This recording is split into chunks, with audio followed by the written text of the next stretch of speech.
नमस्कार मंडळी. तर आज आहे सुट्टीचा दिवस आणि सुट्टीच्या दिवशी काहीतरी स्पेशल बनलंच पाहिजे आणि काय बनतंय माझ्या किचनमध्ये चला बघूयात. इथे मस्तपैकी मटरची कचोरी बनवत आहे मी, म्हणजे वाटाण्याची कचोरी. आता सध्या थंडीचा सीझन आहे आणि थंडीमध्ये वाटाणे म्हणजेच मटार येत असतात. तेव्हा असे काहीतरी वेगवेगळे प्रकार करून बघायचे वाटाण्याचे. तर इथे माझ्याकडे फ्रेश वाटाणे नाही आहेत म्हणजे मटार, तर मी फ्रोझन वापरत आहे इथे ग्रीन पीस. तर इथे 1 कप मी थोडेसे गरम पाण्यात ठेवलेले आहेत, जेणेकरून ते थोडेसे नॉर्मल टेम्परेचरला येतील आणि त्याच्यावर थोडासा बर्फ असतो, तो तो पण निघून जाईल. त्यानंतर आता आपण कचोरीसाठी लागणारी बनवून घेऊयात. त्यासाठी मी 1 कप मैदा घेतलेला आहे. त्यामध्ये घालायचं आहे चवीनुसार मीठ. 2 चमचे घातलेले आहे, छोटे 2 चमचे घातलेले आहे तेल. हे मस्तपैकी पहिल्यांदा हाताने चोळून घ्यायचं आहे. असं केल्यामुळे जे कचोरीचं जे वरचं कव्हर आहे ते असं खुसखुशीत बनेल त्यासाठी. आणि त्यानंतर आपल्याला लागत पाणी जसं लागेल त्याप्रमाणे मस्त गोळा एक भिजवून घ्यायचा आहे. खूप घट्टही नाही किंवा खूप पातळ पण नाही, असं मीडियम थिक जसा पोळीसाठी करतो त्याचप्रमाणे आपल्याला भिजवायचा आहे. तर 1 कप मैदा आहे, तर मला जवळ-जवळ अर्धा कप पाणी इथे लागलेलं आहे. तर एक 10 मिनिट आपण छान झाकण ठेवून मुरत ठेवणार आहोत हा मैदा. तोपर्यंत माझ्या इकडे वाटाणे पण छान असे नॉर्मल टेम्परेचरला आले होते. तर त्याच्यातलं एक्स्ट्राचं सगळं पाणी मी काढून टाकलं आणि ते मिक्सरच्या भांड्यामध्ये अ, टाकले. त्यानंतर त्यामध्ये घालायची आहे थोडीशी कोथिंबीर, 2 हिरव्या मिरच्या, थोडंसं आलं आणि 2 लसणाच्या पाकळ्या.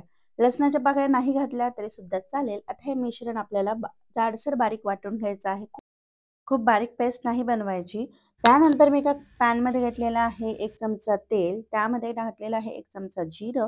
जिरं मस्त तडतडू दिल्यानंतर त्यामध्ये घालायचे आहे थोडंसं हिंग आणि बडीशोप. बडीशोपची चव कचोरीमध्ये मस्त लागते, त्यामुळे मी घातलेली आहे. नाही टाकली, तुम्हाला नसेल आवडत तर नाही टाकली तरी सुद्धा चालेल. त्यानंतर गॅस कमी करून द्यायचा आणि अर्धा चमचा घातलेली आहे हळद, चवीनुसार लाल तिखट आणि 1 चमचा धनेपूड. आणि जे आपण वाटून ठेवलं होतं ते मिश्रण यामध्ये परतवून घ्यायचं आहे. सुरुवातीला हे मिश्रण असं ओलसर वाटतं, पण जसं-जसं आपण छान परतवतो, तर ते मोकळं-मोकळं होतं. थोडासा चाट मसाला टाकला, की इथे तुम्ही आमचूर पावडर किंवा लिंबू सुद्धा पिळू शकतात. चवीनुसार घालायचं आहे मीठ आणि एक 5 मिनिट मी याला मस्त परतवून घेत आहे. एक 5 मिनिट नंतर ते असं थोडंसं ड्राय होतं. मग अशा वेळेस समजायचं की हे बघा इकडे मस्तपैकी ड्राय झालेलं आहे मिक्सचर. इथे माझं तयार झालेलं आहे. आता ते पूर्णपणे आपल्याला गार करून घ्यायचं आहे. त्यासाठी मी दुसऱ्या एका भांड्यामध्ये, बाउलमध्ये काढून घेते आणि गार करायला ठेवते. तर थोड्या वेळाने माझं मिश्रण छान गार झालेलं आहे. आता आपण मस्तपैकी कचोरी करून घेऊयात.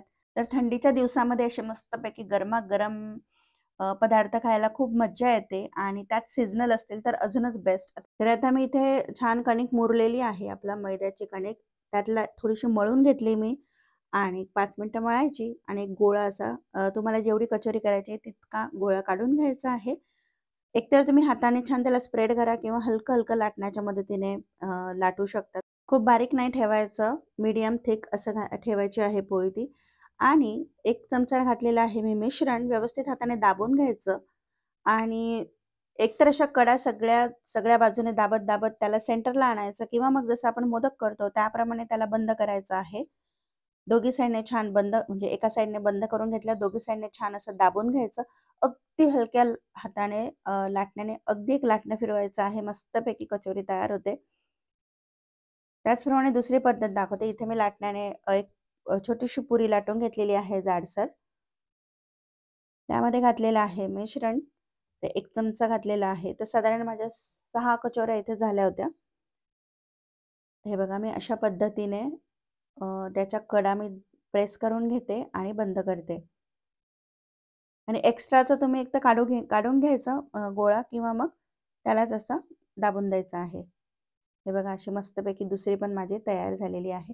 हाताने अगदी किंचित दाबलं तरी सुद्धा ती मोठी होते. म्हणजे खूप जाडसर राहणार नाही आणि तेलात सगळ्या बाजूने छान ती फ्राय होईल म्हणून. तर इकडे मी कढईमध्ये तेल तापत ठेवलं होतं. सॉरी चुकून उडलं ते. आणि मीडियम गॅसवर आपल्याला मस्तपैकी दोघी साइडने गोल्डन ब्राउन होईपर्यंत सोनेरी रंग येईपर्यंत कचोरी तळून घ्यायची आहे. तळताना घाई करायची नाही, गॅस मोठा करायचा नाही, नाहीतर मग त्या वरून होतील आणि आतून कच्चच राहतील. तुम्हाला पीठ लागेल. त्यामुळे व्यवस्थित हळू वेळ देऊन छान तळून घ्यायच्या आहेत. अशा मस्तपैकी कचोरी बनून तयार होतात. एकदम खुसखुशीत आणि आतून पोकळ अशा मस्त कचोरी खायला पण एकदम चविष्ट लागतात आणि सोबत तळलेली मिरची. तर असं परफेक्ट संध्याकाळचा बेत एकदम मस्त झाला होता. तर अशी मटरची कचोरी तुम्ही ह्या सीझनमध्ये नक्की करून बघा. कचोरी चवीला एकदम छान लागते, मस्त लागते. नक्की करून बघा आणि रेसिपी जर आवडली असेल, तर व्हिडिओला लाईक करा, चॅनलला सबस्क्राईब करा. पुन्हा भेटूयात नवीन एका व्हिडिओमध्ये. तोपर्यंत बाय. स्वस्त राहा, मस्त राहा.